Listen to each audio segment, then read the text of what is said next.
Hello everyone, welcome to my new video.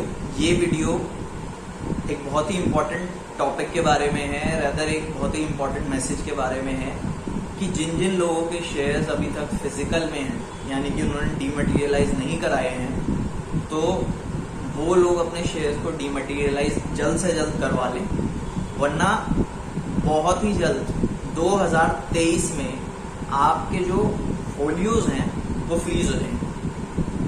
मतलब कि आप उनमें डील करना पॉसिबल नहीं हो पाएगा आप लोगों के लिए। तो अभी अभी सेबी ने, मतलब अभी अभी हाल ही में तो नहीं कहूँगा, कुछ दिनों पहले सेबी ने एक सर्कुलर निकाला था जिसके ऊपर मैंने पहले भी एक वीडियो बनाई थी। अब उस वीडियो में कुछ प्रॉब्लम आ गई, इसलिए वही सेम कंटेंट मैं पूरा दोबारा से रिलीज कर रहा हूँ। तो बेसिकली ये वीडियो है आपको बताने के लिए कि अगर आपके शेयर्स फिजिकल में हैं तो आपको अपने आरटीए यानी रजिस्टर्ड ट्रांसफर एजेंट को कुछ इंफॉर्मेशन शेयर करनी पड़ेगी in form of some forms, यानी कि आपको कुछ फॉर्म्स हैं जो सेबी ने प्रिस्क्राइब किए हैं, वो भर के अपने रजिस्टर्ड ट्रांसफर एजेंट्स को देने पड़ेंगे। और उन फॉर्म्स में बेसिकली जो इन्फॉर्मेशन मांगी गई है वो है आपकी केवाईसी की डिटेल्स, आपके बैंक अकाउंट की डिटेल्स और आपकी नॉमिनेशन की डिटेल्स। अब ये सब इसलिए किया जा रहा है ताकि कि जो लोगों के शेयर्स फिजिकल में हैं और उनके सालों से जो भी अनक्लेम्ड अमाउंट्स पड़े हैं वो उन्हें पहुंचाई जा सके। तो अब बात सीधा पॉइंट पे आते हुए कर लेते हैं कि भाई फॉर्म्स क्या क्या आए हैं। तो सबसे पहले तो जो फॉर्म्स आए हैं वो हैं ISR 1, 2, 3, SH 13 और 14। ये 5 फॉर्म्स हैं जिनके काम अलग अलग हैं। सबसे पहले बात कर लेते हैं ISR 1 के बारे में। तो भैया ISR 1 जो फॉर्म है वो प्राइमरी फॉर्म है जो कि भरना मैंडेटरी है। अब ये फॉर्म है केवाईसी का, जिसमें आपको जो जो चीजें देनी है उनके बारे में बता रखा है। बड़ा सिंपल सा फॉर्म है, उसमें आपको पैन, आधार, बैंक की डिटेल्स, ये सब चीजें देनी है, ठीक है। तो वो आपको देनी होगी। आप फॉर्म देखेंगे आपको आराम से समझ आ जाएगा। वीडियो के डिस्क्रिप्शन में मैं सारे फॉर्म्स का जो लिंक है वो शेयर कर दूंगा। इसके अलावा जो नेक्स्ट फॉर्म आता है वो है ISR 2। अब ISR 2 जो फॉर्म है वो है अपना सिग्नेचर कंफर्म करने के लिए। मतलब कि आरटीए के पास आपने जो भी सिग्नेचर दे रखा है उसे आप कंफर्म करा सकते हैं या फिर आप अपडेट करा सकते हैं, उसके लिए है। तो इसमें आपको एक काम जरूर करना होगा कि आपको बैंक में जाके बैंक मैनेजर के साइन लेने होंगे और सील लेने होंगे जहां भी आपका बैंक अकाउंट है, ठीक है। तो एक ये फॉर्म हो गया ISR 2। ISR 3 जो फॉर्म है वो फॉर्म है जो नॉमिनेशन से रिलेट करता है।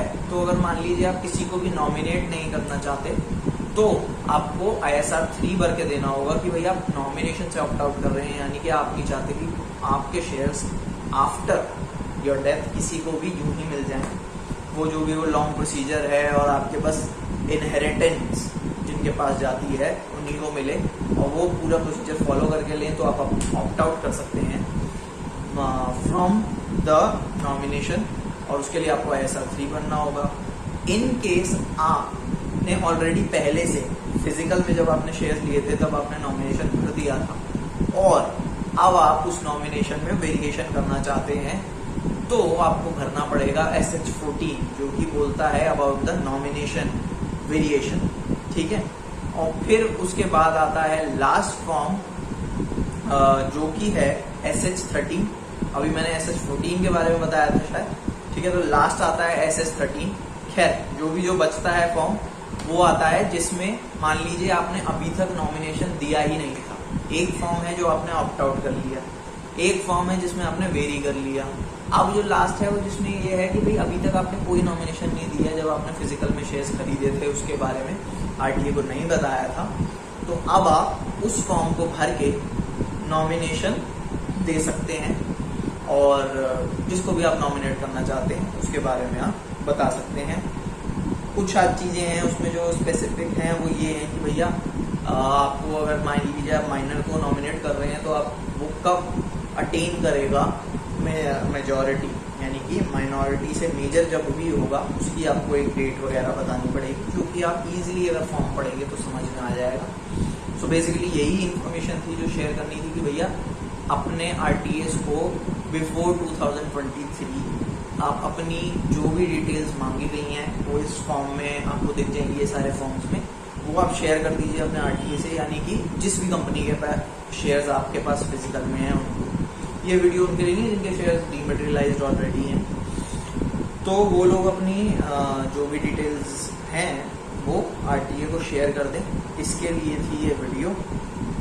और आपको ये जो शेयर करना है बेसिकली अपने आरटीए के जो एड्रेस है उसके ऊपर करना है शेयर। तो वो अलग अलग आरटीएस होते हैं कंपनी के, आप ढूंढेंगे ऑनलाइन तो आराम से आपको एड्रेसेस मिल जाएंगे। अच्छा, इसके अलावा अलग अलग मोड्स हैं जिसके थ्रू आप ये फॉर्म्स सबमिट कर सकते हैं, जैसे कि इन फिजिकल आप जाके ऑफिस में सबमिट कर सकते हैं, कुरियर के थ्रू भेज सकते हैं। अगर आप इन फॉर्म्स को डिजिटली साइन कर सकते हैं, जैसे कि आप में से किसी के पास डीएससी है, अलग अलग कारणों की वजह से लोगों के पास डीएससी अवेलेबल होता है, अगर वो आप पे है तो आप अपने डीएससी उस पीडीएफ फॉर्मेट वाले डॉक्यूमेंट्स पे अटैच करके और शेयर कर सकते हैं। वो कम्प्लीटली वैलिड होगा। इसके लिए आपको कुरियर नहीं करना पड़ेगा, वाया मेल ही आप ये सब कर पाएंगे। उसके लिए आपको आरटीए का मेल जो है पता करना पड़ेगा और आप अपनी इंफॉर्मेशन शेयर कर पाएंगे। दूसरा जो मेल हो गया, इन हैंड हो गया, ईमेल हो गया। एक तरीका है कि आप जो भी आरटीए है उसके पोर्टल पे भी सेबी ने ऐसा कहा है कि भाई अपने पोर्टल्स पे एक सेक्शन बनाइए जहाँ पे ये इन्फॉर्मेशन कोई अगर देना चाहता है, सबमिट करना चाहता है, सेम एज ईमेल, तो वो आप वहाँ पे भी अपनी ये इन्फॉर्मेशन सबमिट कर सकते हैं। जहाँ तक है 1 हफ्ते के अंदर अंदर आरटीए जो है अपडेट कर देगा चीज़ों को। और उसके अलावा मान लीजिए अगर आपने नॉमिनेशन को ऑप्ट आउट किया है तो विद इफेक्ट फ्रॉम जिस दिन वो डॉक्यूमेंट्स आरटीए को रिसीव हो जाते हैं उस दिन से वो नॉमिनेशन या इन इफेक्ट हो जाएगा या फिर कैंसिल आउट हो जाएगा। तो ये थी मेजर इन्फॉर्मेशन कि भैया ये जो फॉर्म्स हैं इन्हें आप भर के जल्द से जल्द जमा कराइए इनकेस आपके शेयर्स फिजिकल में हैं। विद दैट सेड वीडियो को यहीं एंड करते हैं। Thank you.